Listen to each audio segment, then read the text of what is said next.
quick disclaimer before we begin, the PEMF podcast does not contain any medical advice and the content provided is for informational purposes only. If you have any health concerns, please visit a healthcare professional. Welcome to episode 7 of the PEMF podcast. Today I'm joined by Hayley Telling and we're going to be talking all things pets, vets and PEMF. So Hayley, if you could just introduce yourself and give us a little bit of an intro to your background and what it is you're doing now. Of course, yeah. So my name is Hayley Telling. I've been a veterinary nurse for probably nearly 15 years now, originally working in veterinary practice in a hospital and now moving towards management of health and welfare of assistance dogs. So a big passion of mine is musculoskeletal health in our working dogs. So we use kind of the PEMF therapy a lot for their recovery, for any injuries and rehabilitation. And on the side, my own personal hobby is I have agility dogs of my own and I teach dog agility. I've competed for a number of years as part of Team GB, Team Wales at the World Championships and European Open Championships, at Crufts, at various events in Crufts over the years, discovered dogs and the London Olympia Horse Show as well, winning various events there with my own dogs. I have a personal love, as I say, for musculoskeletal health. My own kind of elderly cavalier has led me towards training to be a Garland-Meyer therapist myself as well in the last couple of years, which is essentially a massage therapist for dogs. So that's a little bit of my background and where I'm at now. Good stuff. I've heard that you've got a new role with Assistance Dogs UK. Could you talk me through that? Yes, so yeah, I've just become the chair of the welfare group at Assistance Dogs UK. So Assistance Dogs UK is like an umbrella for all of the registered assistance dog charities that have access rights in the UK. So we formed a bit of a group that's specifically looking at dog wellbeing and just making sure that assistance dogs are absolutely thriving in their roles and enjoying their work, and that their wellbeing holistically is catered for as much as possible. Good stuff. So Hayley, can you tell me kind of how you first came about PEMF? So how did you hear about it, and what was your first experience with it? So it was actually as part of Team GB. We had physiotherapists on board as part of the team that came abroad with us to compete at the European Open and the World Championships. And the physiotherapists used the PEMF in our dogs to help if they picked up a little injury when they were out there, just to help them, or just to help them with recovery when they're out there. And certainly advised that we had our own devices when we were out there because they had limited amounts for the huge team that we had, just to support our dogs. It's intense when you go out there, and even the travel itself sometimes can be 2 or 3 days of traveling. So just relaxation and recovery for the first few days before you actually start the training and competing is really important, both for the dogs and for the humans as well, actually. So yeah, that's where I first got kind of into the use of PEMF therapy, and then kind of over time working with more and more physiotherapists.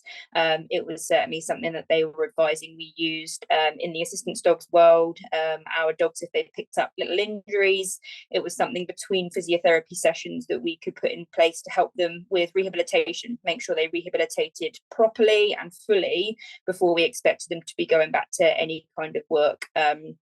So yeah, it's certainly used a lot now. We have routine physiotherapy checks with our assistance dogs in training. So as they are going through their training, they have routine 3 monthly assessments, just to make sure that they are, growing correctly. There's no niggly injuries. As you can imagine, Labradors can be a bit exuberant in their play, and some things they do, so they can just pick up little niggling injuries. And those small injuries, if they're not identified and rehabilitated properly, can become much bigger things. So dogs are the absolute masters of covering up when there's a problem. Back in the days when they were in the wild, it was absolutely essential that they did so, because otherwise, if they showed any signs of injury or issues, it was a weakness, and that would be a real problem for predators. So they are absolutely amazing at just compensating So a tiny little injury in the back end means that they'll shift their weight forward slightly, and they develop massive compensatory issues through their neck and their shoulders, and that then just spirals. They just then start to compensate elsewhere, and then it can become a real problem. So rehabilitating from tiny injuries is really, really important, and the PEMF therapy has certainly helped us with those. Cool. Okay, so what did you first think about PEMF when someone started, when you first introduced to it and people were saying to you, we've got a device that you can use which involves pulsed electromagnetic fields. What was your thoughts on the subject? I mean, I'm very trusting of the physiotherapist I work with. So for me, it wasn't a problem. And I think if it's being introduced to you by a professional to be using it in a safe way, then you're not going to be concerned about it.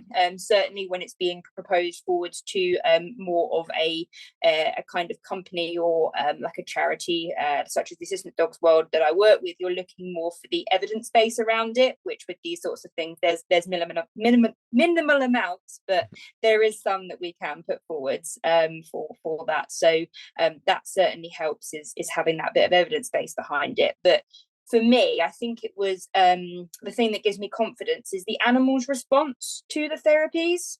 So I found that the animals would actually be drawn to using these. And if I laid the mat down, the animal had the choice. They would choose to go and sit on that when it was turned on, or when it was just laid around and it wasn't turned on, they'd be going to it anyway, because they start to know, dogs just know these things, animals just know these things, they know what feels good. So that kind of instinct that they had made me feel like this was good for them. And if there are ever any animals that actually say, I don't like this, and I don't want it near me, and some dogs that are body sensitive, potentially if you try to use a smaller device on one area of the body that potentially is sore, they might be avoidant of that. Dogs can avoid you touching certain areas that are sore anyway. So if a dog ever backs away from that or doesn't like the device, it's certainly not something that we force upon them. We certainly listen to what they like. I know that some of the higher frequency devices, in some cases, I don't think any of the NewMed ones, but I know some devices can potentially cause a little bit of nausea in some cases when they're higher frequency. So certainly if a dog says, I don't like this, it's never something that I push on them, which is why I like that choice-based approach. Do you want to use the device? It's here for you. Encouraging them, with treats or cuddles or whatever it might be to use it, but never ever forced. Mm-hmm. No, great. So can you just let us know what devices you use? And you mentioned a mat before. So how do you apply it? And also, do you find it quite easy to apply or difficult? What's your thoughts around Yes, that? we've got a couple of the devices. We've got the e-pad, which is a bit of a bigger one. So for the larger kind of dogs, it's better for them to be able to sit on that completely or lie down on that completely. And then the Omi mini mat is quite nice for my own smaller dogs to kind of go on, and then to use in localized areas in larger dogs and smaller dogs as well, to be honest. So I will use the mat in a couple of ways. So either I'll have it just for my own dogs as part of their recovery, for my older dog with chronic issues, just kind of regular use, I'll have that there.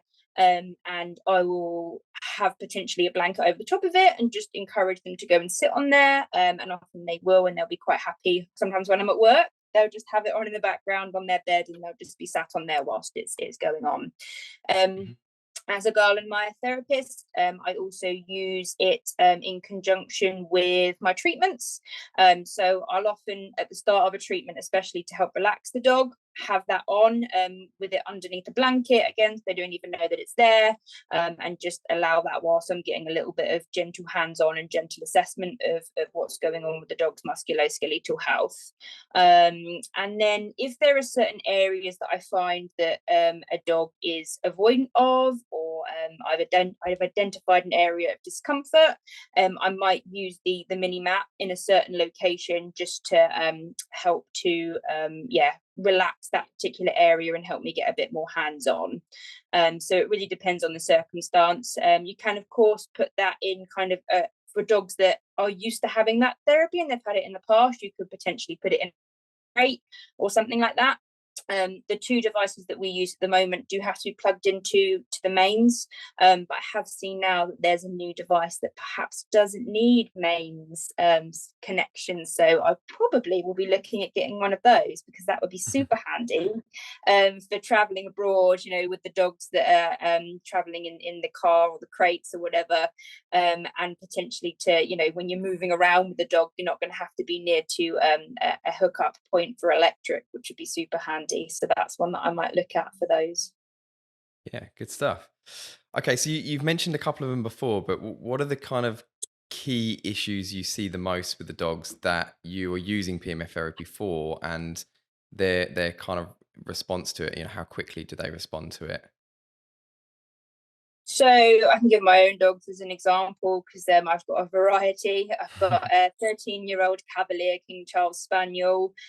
He has got more conditions than I care to name, to be honest with you.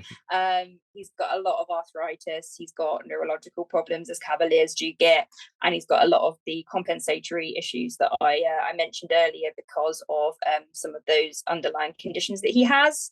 So for him, it's a daily thing. It's a daily thing that he has that just helps me to manage any inflammation that's happening in his body, keep him as comfortable as possible, and try to reduce some of the various medications that he is on.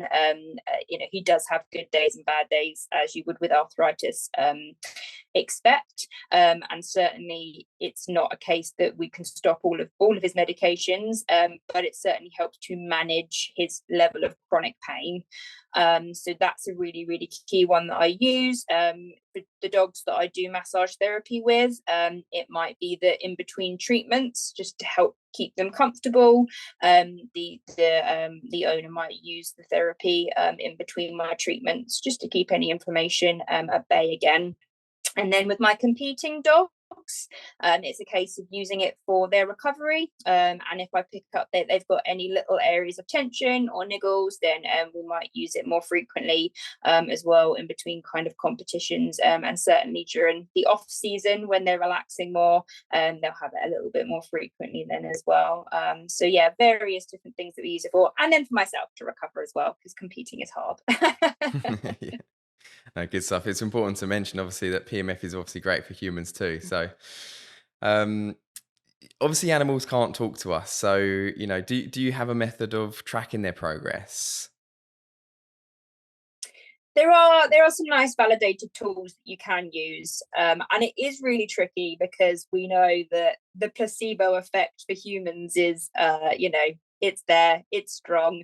It's hard to get evidence based from animals because we want to believe that they are improving. We really do, and certainly with some conditions, like for example arthritis, it you have good days, you have bad days. It fluctuates anyway, so it can be really, really hard to monitor that. I do often advise the use of the canine arthritis management has like a good day, bad day chart for that specific condition, and it's helpful to chart how many good days and bad days is my dog having. Changes over time, actually month to month. Am I having more good days than bad days? And there are some as well that you can use that are validated, that you know you can see whether the quality of life that your dog is experiencing is improving over time. And obviously in conjunction with your vet, if they're comfortable with medication being adjusted, potentially that's something that could you could help to see as well there. With the more kind of sports dogs, potentially you're going to see an improvement in performance. So the meter per second of the dog over particular courses perhaps might start to improve. Their speed and their accuracy, perhaps, you know, the way that they're turning is going to improve. Perhaps their the kind of the way they move through the weave poles or something like that is maybe going to change as well. So you might start to see an improvement in their times with sporting dogs. Yeah, great. So, personally, are you excited about the future that PMF holds? Because you know it's it's an older technology, but it's just not as widely used. And companies like ourselves, NewMed, and other companies now are popping up to make this therapy more widely used. And great to see more therapists like yourself that are using the devices and introducing them to other. And you mentioned that Team GB are using PMF therapy now. So do you are you excited about the future of PMF? Absolutely. I think what you guys are doing is you're making it accessible for everybody. Whereas, when I first started and I was using it with the physiotherapist, the devices that they were recommending, veterinary devices, were thousands and thousands of pounds, any device, Mhm. whereas you've now made that accessible so that we can get devices at a cost that is reasonable for any owner, any person to be able to get that, to be able to improve the lives of their animals. So absolutely, it's exciting that it's going to be able to be used in conjunction with other therapies, for various different conditions in various different situations, and hopefully help more animals. Excellent. Okay, well, thanks so much for all those questions and answers you've given us. That's been really helpful and insightful into the world of PEMF and animals. So thanks for joining us today, Hayley. No problem at all. Thank you so much for your time. It's been great.